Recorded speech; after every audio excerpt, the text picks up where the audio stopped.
आप देख रहे हैं न्यूज़ नाउ 24/7। ताज़ा खबरों के लिए हमारे साथ बने रहें।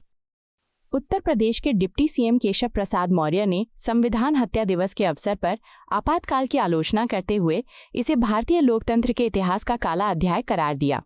उन्होंने कहा, इस देश में आपातकाल लगाना लोकतंत्र की हत्या और संविधान का घोर अनादर था। ये उन अत्याचारों की शुरुआत थी जिनकी वजह से पूरे देश में डर और आतंक का माहौल बन गया था। निर्दोष लोगों को जेल भेजा गया, राजनीतिक सामाजिक कार्यकर्ताओं को प्रताड़ित किया गया और ऐसे अध्यादेश लाए गए जिन्हें किसी भी दृष्टिकोण से उचित नहीं ठहराया जा सकता। मौर्य ने आगे कहा कि पूरे देश में विरोध और आंदोलन का ज्वार उठा, जिसने उस समय की सरकार को झुकने पर मजबूर कर दिया और देश को आपातकाल से मुक्ति मिली। विपक्ष पर सीधा हमला करते हुए उन्होंने कहा, जो लोग आज नकली संविधान की किताबें लेकर वोट मांगते हैं, उन्हें ये याद दिलाना जरूरी है कि वे संविधान के असली गद्दार हैं।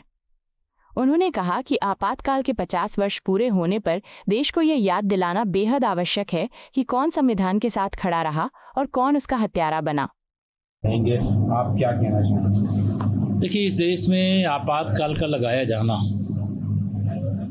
एक तरह से लोकतंत्र की हत्या करना, संविधान की अवमानना करना, न्यायपालिका के अधिकारों को अपनी जेब में रखना एक ऐसा अत्याचार का प्रारंभ था जिसके कारण से पूरे देश में एक आतंक का माहौल, निर्दोष लोगों को जेल भेजना, राजनीतिक सामाजिक कार्यकर्ताओं का प्रताड़ना करना, जबरदस्ती नसबंदियां कराना और कई ऐसे अध्यादेश भी उस बीच लाने का काम किया गया जो किसी भी दृष्टि से सही नहीं ठहराया जा सकता। लेकिन पूरा देश आंदोलित हुआ और आंदोलन के परिणाम स्वरूप सरकार को झुकना पड़ा और आपातकाल से देश को मुक्ति मिली। और यह वैसा ही आपातकाल था जैसे अंग्रेजों का शासन था, वैसे कांग्रेस ने आपातकाल लगाकर देश में शासन करने का एक असफल प्रयास किया। लेकिन देशवासियों का, जो लोकतंत्र के प्रेमी थे, उन सबका संघर्ष सफल हुआ, तमाम यातनाएं सह करके भी सफल हुआ।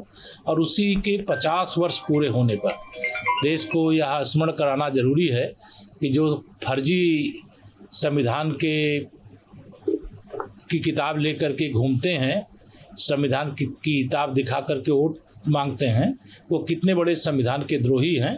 आपको यह वीडियो पसंद आया हो तो इसे लाइक करें, हमारे चैनल को सब्सक्राइब करें।